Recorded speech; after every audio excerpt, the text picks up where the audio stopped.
Hello friends, कैसे हैं आप सभी। उम्मीद करता हूँ आप सभी सकुशल होंगे और मन लगाकर अपने कंपटीशन की तैयारी कर रहे होंगे। डियर फ्रेंड्स, मैंने अपने जो प्रीवियस वीडियो था उसमें आपको नंबर सिस्टम सीरीज के तहत कुछ डेफिनेशंस बताया था, कुछ संख्याओं का, जैसे नेचुरल नंबर यानी प्राकृतिक संख्या, पूर्ण संख्या, सम संख्या, विषम संख्या, भाज्य अभाज्य संख्या। इन संख्याओं की परिभाषाओं को अच्छी तरह से समझना और जानना आपके लिए बेहद आवश्यक है।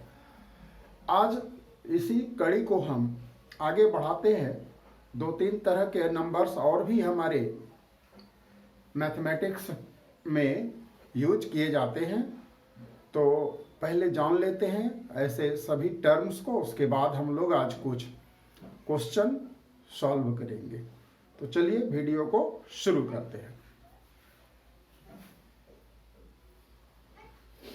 डियर फ्रेंड्स, आज हम लोग जानेंगे बहुत इंपॉर्टेंट एक टर्म है परिमेय संख्या। परिमेय संख्या अंग्रेजी में इसे बोलेंगे रेशनल नंबर्स। रेशनल नंबर बहुत आसान सी इसकी परिभाषा है, आप लोग ऐसे समझ लीजिए, बटे के रूप में या दो संख्याओं का अनुपात के रूप में जिसे हम लिख सके, वही परिमेय संख्याएं कहलाती हैं। लेकिन इस डेफिनेशन में कुछ कंडीशन हम लोग जोड़ेंगे ताकि हमारा हर जगह जो है डेफिनेशन करेक्ट हो, हर कंडीशन में। देखिए कैसे इसको लिखेंगे हम लोग। वह संख्या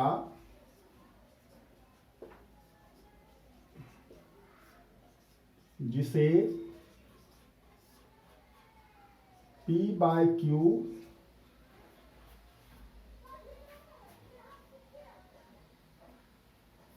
जहां ये कंडीशन आप लिख लेंगे, जहां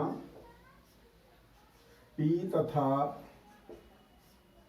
Q दोनों पूर्णांक हों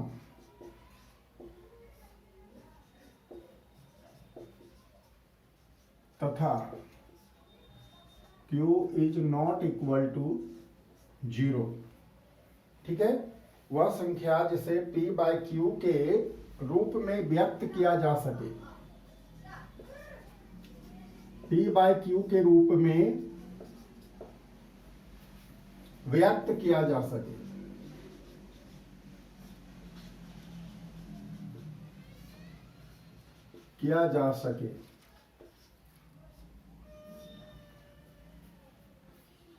परिमेय संख्या कहलाती है।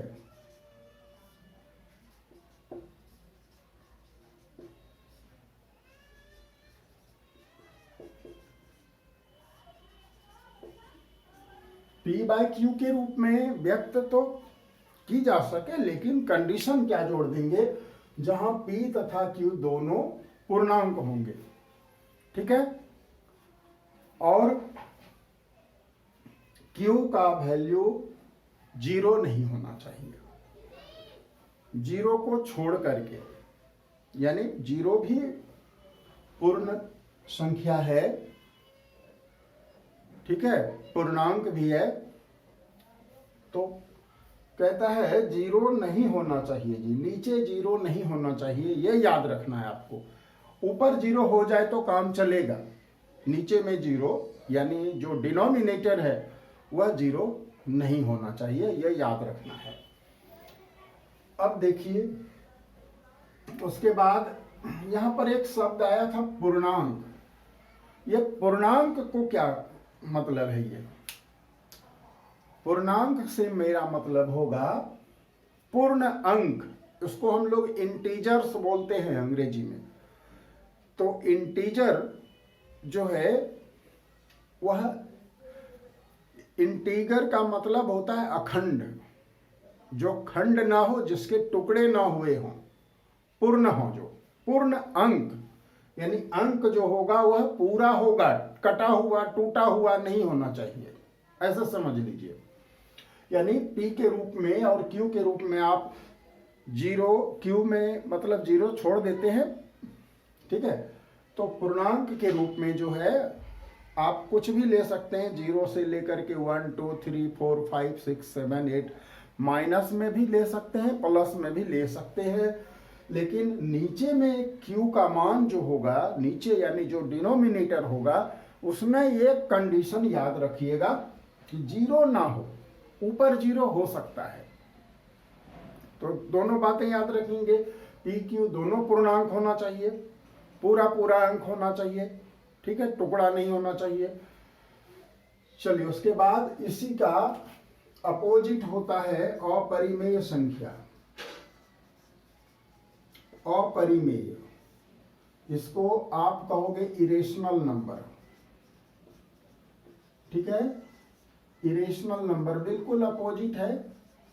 डेफिनेशन को आप उल्टा कर देंगे, वह संख्या जिसे p/q के रूप में व्यक्त न किया जा सके, ठीक है।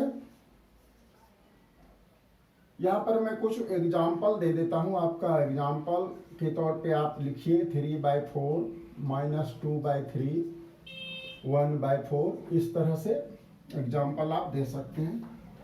वह नंबर, वह संख्या जिसे p/q के रूप में व्यक्त नहीं किया जा सके,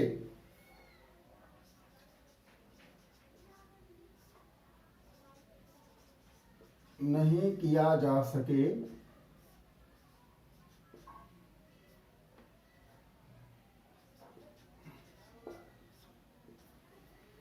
अपरिमेय संख्या कहलाती है।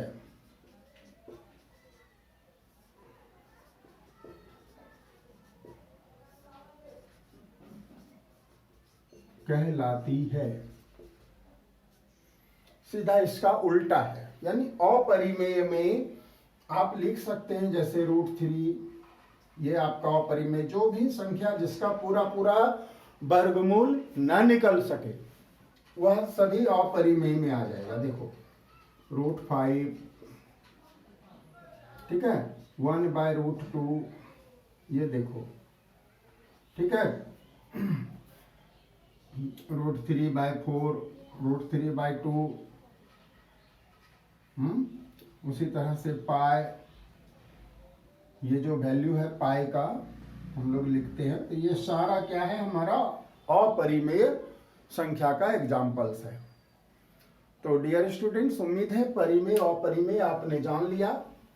एक संख्या और जानना जरूरी होगा फ्रेंड्स आपके लिए, भिन्न। भिन्न को अंग्रेजी में कहें तो फ्रैक्शन, ठीक है। तो फ्रैक्शन क्या होगा? फ्रैक्शन का मतलब फ्रैक्टम शब्द से बना है, लैटिन वर्ड है फ्रैक्टम। फ्रैक्टम का मतलब होता है खंड, टुकड़ा, ठीक है। तो जो किसी संपूर्ण संख्या का यानी किसी पूर्णांक का जो टुकड़ा हो उसे हम लोग भिन्न कहेंगे। जैसे देखिए, 1 रुपये में यदि 2 भाई हैं तो दोनों ने हिस्सा किया तो 1/2 हो गया, ठीक है। अब मान लीजिए 3 रुपये की राशि है, उसको 4 आदमी में बांटा, 3/4, यह भी भिन्न हो गया। 10 रुपये हैं, आपने उसको 2 आदमी में बांटा तो 10/2 भी कर सकते हो, तो यह भी एक भिन्न का एग्जाम्पल है, ठीक है। तो भाई ये तो p/q के रूप में है, बिल्कुल है। तो क्या यह परिमेय संख्या भी है? बिल्कुल है। तो क्या सभी भिन्न को परिमेय संख्या बोलेंगे? नहीं, यही कंडीशन समझना है।